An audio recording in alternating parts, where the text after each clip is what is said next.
Hello friends, జాతరలో part 5 video అండి ఇదైతే. మేమైతే సంక్రాంతి రోజు మార్నింగే కుమ్రవెల్లికి అయితే వెళ్ళాము. అయినవోలు జాతర తర్వాత మేమైతే సంక్రాంతి రోజు కుమ్రవెల్లికి అయితే బయలుదేరామండి. ఎవ్రీ ఇయర్ మేము అయినవోలు జాతర చూసుకొని ఇంటికి వెళ్ళే వాళ్ళము. బట్ ఈ ఇయర్ అయితే అయినవోలు జాతర తర్వాత కుమ్రవెల్లికి అయితే వెళ్ళాము. మల్లన్న స్వామిని దర్శనం చేసుకొని వెళ్ళాలి అనేసి అయితే ప్లాన్ వేసుకున్నాము.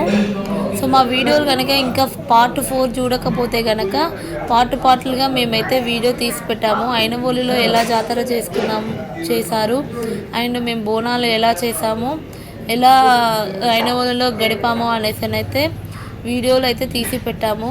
చూడకుంటే మాత్రం ఖచ్చితంగా చూడండి. అండ్ ఈ వీడియోలో కొమ్రవెల్లికి మేము ఎలా దర్శనం చేసుకున్నాము అనేసి అయితే ఉంటుంది. సో చూసారు కదా, కొమ్రవెల్లికి స్టార్ట్ అయితే అయ్యాము. కమాన్ అయితే దాటామండి. చూసారు కదా, దగ్గరలో ఉన్నాము కొమ్రవెల్లికి. ఇదే కొమ్రవెల్లి అండి. మేము లోపలికి అయితే ఎంట్రీ అయ్యాము.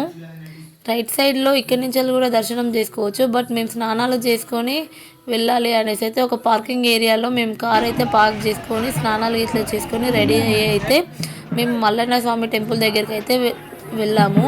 చూసారు కదా, స్వామివారి టెంపుల్ అయితే కనిపిస్తుంది కదా. సో వాక్ చేసుకుంటూ మేమైతే వెళ్ళాము. చూసారు కదా, ఇదే గోపురం అండి, స్వామివారికి ఎంట్రన్స్ ఇది.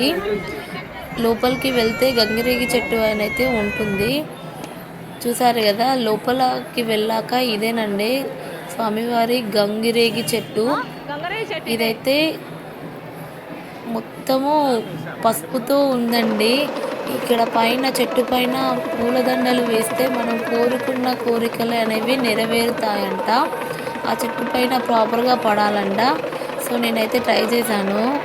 ఒక పూలదండ తీసుకొని నేనైతే గంగిరేగి చెట్టు మీద అయితే వేశాను. గంగిరేగి చెట్టుని చూడండి, గ్రీన్ కలర్లో ఉంది. ఇప్పటికీ ఈ చెట్టు అయితే ఎండిపోదంట. ఇక్కడ స్వామివారి మహిమ ఏదైతే చెట్టు అనేది ఎప్పటికీ ఇలాగే ఉంటుంది, ఎన్నో సంవత్సరాల నుంచి ఇలాగే ఉంటుందంట. సో చాలా అద్భుతంగా ఉంది. నేనైతే స్వామివారికి అయితే ఒక కోరిక కోరుకొని చెట్టు పైకి అయితే విసిరాను పూలదండ, అక్కడ సైడ్కి పడింది. తర్వాత మేమైతే దర్శనానికి అయితే బయలుదేరాము. చూసారు కదా, అండ్ లోపలికి ఫోన్లు రాటలోడండి, ఫోన్లు వీడియోలు తీసుకోలేరు. సో దర్శనం అయిపోయాక మేమైతే ఇలా బయటకు వచ్చాక వీడియోస్ అయితే తీసుకున్నాము. కంప్లీట్ అయిపోయింది మా దర్శనము. అండ్ కాసేపు ఇక్కడ మళ్ళీ గంగిరేగి చెట్టు దగ్గరికి వచ్చి మేమైతే కూర్చున్నాము. అక్కడైతే పట్టాలు వేసుకుంటున్నారండి. గంగిరేగి చెట్టు ముందు అయితే కోరికలు కోరుకున్న నెరవేరిన వాళ్ళు అయితే మల్లన్న స్వామి పట్నాలు అయితే వేస్తూ ఉన్నారు. ఆ తర్వాత మేమైతే బయలుదేరామండి. చూసారు కదా, స్వామివారికి అయితే బోనాలు అయితే తీస్తూ ఉన్నారు శివసత్తులు. చాలా బాగుందండి. కానీ మాకు 4 days జర్నీలో మేము కాస్త అలసిపోయాము. అండ్ నెక్స్ట్ వచ్చేసి మేమైతే కొండపోచమ్మ టెంపుల్ దగ్గరికి అయితే వెళ్ళాము. దారిలోనే కొండపోచమ్మ టెంపుల్ అనేసి అయితే ఉంటుంది. మేము అక్కడైతే దర్శనం చేసుకున్నాము. ఆ తర్వాత మేమైతే అక్కడే వండుకొని నైట్ అయితే బయలుదేరామండి. మధ్యలో ఒక ప్లేస్ అయితే రెంట్కి తీసుకొని మేము అక్కడ వంట చేసుకొని బయలుదేరామండి. చూసారు కదా, ఇక్కడ మా పిల్లలు మా హస్బెండ్ అయితే కాసేపు తీసుకున్న బొమ్మలతో ఆడుకుంటూ ఉన్నారు. ఇక్కడ దర్శనానికి వచ్చిన వాళ్ళందరూ మధ్యలో వంటలు చేసుకొని ఫ్యామిలీస్తో వస్తారు కదా. సో మధ్యలో వంటలు చేసుకొని ఇక్కడే ఈవినింగ్ వరకు స్పెండ్ చేసి బయలుదేరుతున్నారండి. ఇక్కడ ప్లేసెస్ అనేవి రెంట్కి ఇస్తున్నారు. ఎంతసేపు ఉంటే అంతసేపు డబ్బులు కట్టి మనమైతే వంటలు చేసుకొని ఇక్కడే తినేసి వెళ్ళొచ్చు. మేమైతే అక్కడే వంటలు చేసుకున్నాము. కొండపోచమ్మ టెంపుల్ దర్శనం తర్వాత ఇక్కడ వంటలు చేసుకొని ఒక కోడిని కోసామండి పోచమ్మ తల్లికి.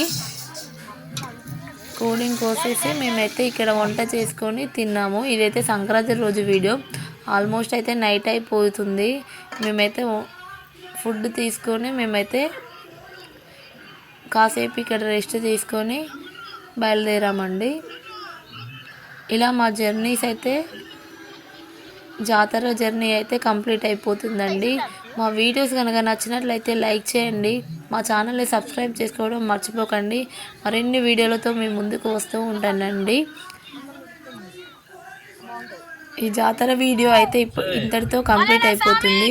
అండ్ నైట్ అయిపోయిందండి. అప్పటికే మేమైతే రిటర్న్ అయిపోయాము ఇంటికైతే. మా